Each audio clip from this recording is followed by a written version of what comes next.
Okay, so here's the no calculator section. The first one, you can do it.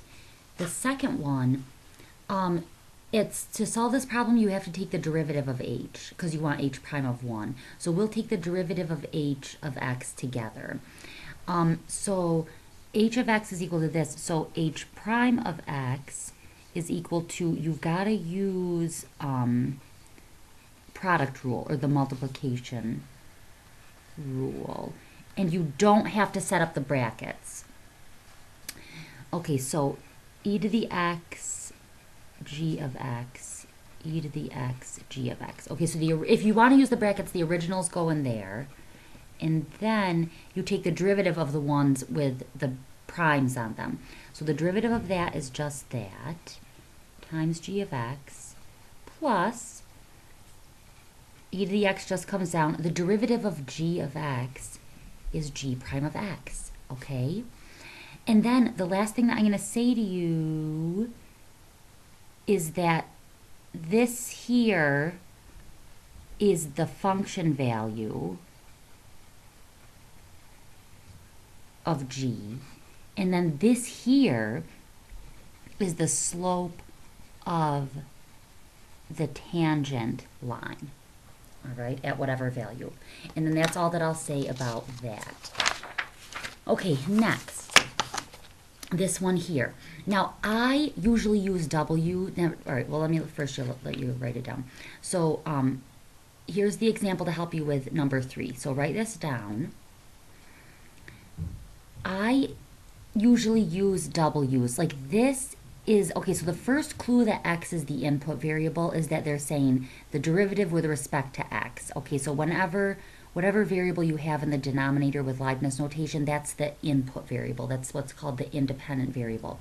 So the input goes up here. So this W, this is just a dummy variable. But dummy variable is just a placeholder. It's just a placeholder, and it needs to be different than this variable because otherwise it looks like the input goes in all those places.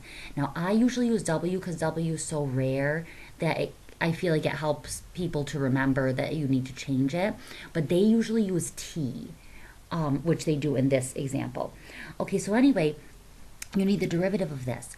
So if this were just an x, then the derivative would just be the input of the integral, but with the variable, but with the placeholder switched with the independent variable. But this is x to the third, so this is a chain rule situation. So the inside function is x to the third.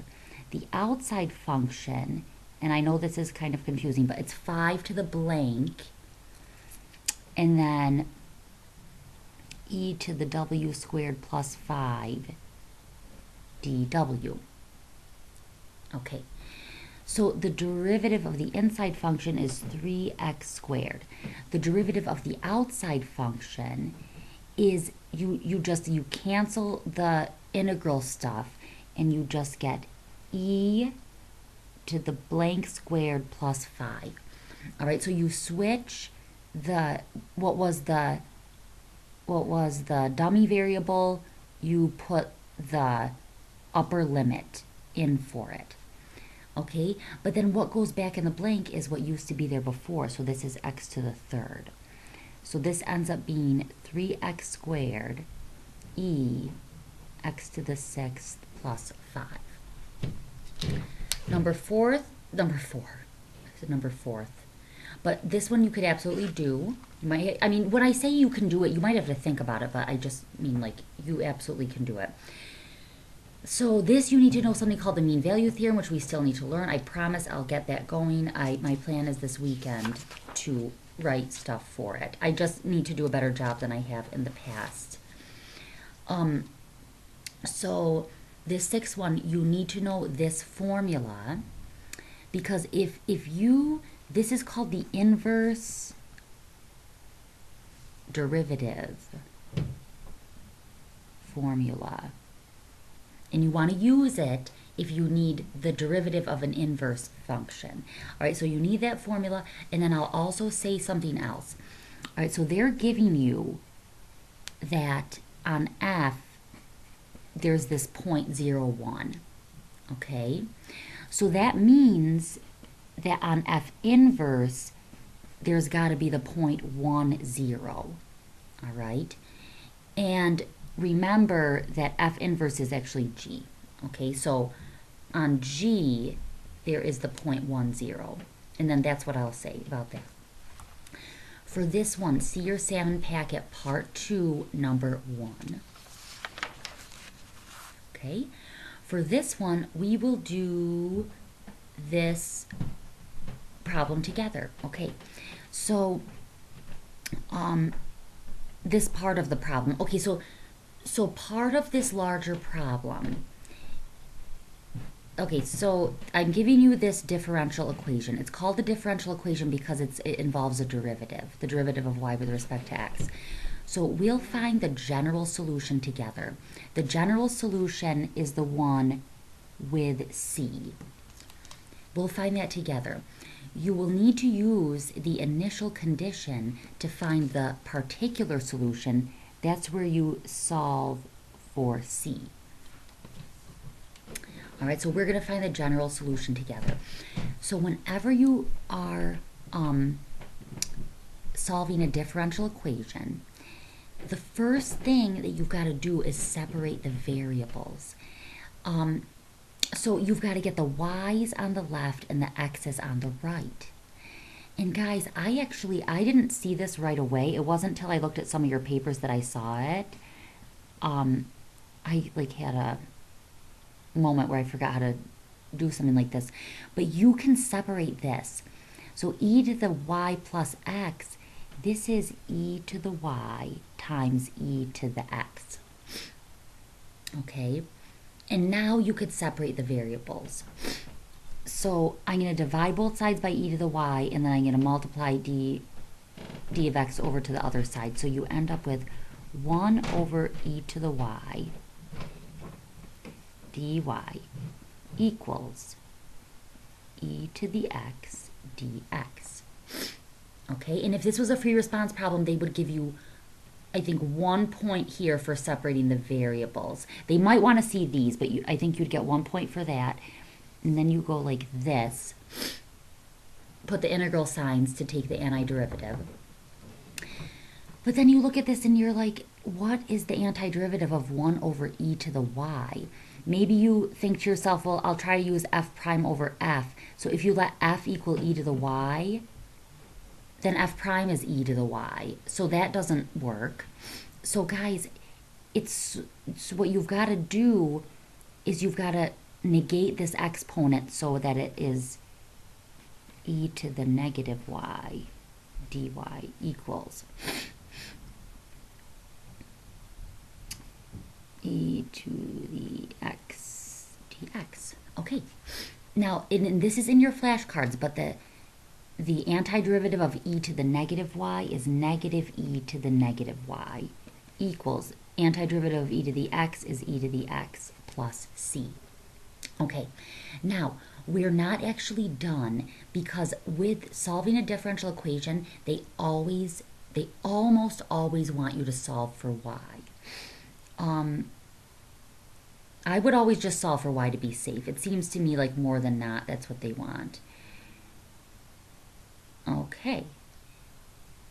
Then, so what we can do from here is we can take the natural log of both sides. However, you can't take the natural log of a negative number, okay? So what you've got to do is get rid of that negative one first. So this is e to the negative y equals negative e to the x, and then like minus c. Okay. And then you might say to yourself, well, now instead of this side being negative, this side is negative. So I still can't take the natural log of both sides. But you actually can, because this is positive for some values of c. Okay, c could be any constant. all right? So like if C were negative 100, then this would be positive, right? Because you'd have this, negative e to the x, which is a negative number, but then you'd be subtracting a negative 100, so it'd be like 100 minus, like, let's say that this was a small number, like e to the first or something. So anyway, this is positive for some values of c. So you can take its natural log, because it's not always negative like that one was. So now you go natural log of e to the negative y equals natural log of negative e to the x minus c. I think I'm doing this right.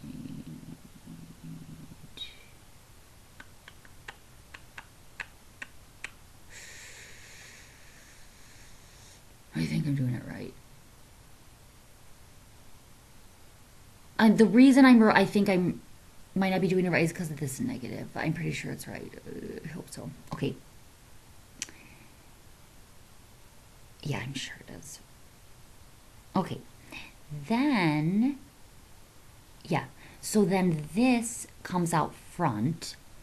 So you have negative y natural log of e equals natural log of negative e to the x minus c. And then this is just a 1, right? So that's just 1. So you get that negative y is equal to natural log negative e to the x minus c. And then you divide by negative 1, negative e to the x minus c. Okay, now, if you were doing this problem from scratch, then I think that you should plug in the initial condition here, all right? If doing problem from scratch, so I'll say here, if doing prob from scratch, plug initial condition. If you're not going to remember what IC means, then you should write it down. It means initial condition. So if doing problem from scratch, plug initial condition in here. I think that would be better. Okay, so like when you go, never mind. Yeah, so when you go to redo the problem, you should plug it in at this point. All right? Yeah, so when you do the problem, plug it in at this point. And then you could just follow this for how to solve for y if you need to. Okay, so Salmon Packet Part 1, number 15 will help you. And then that is all for this.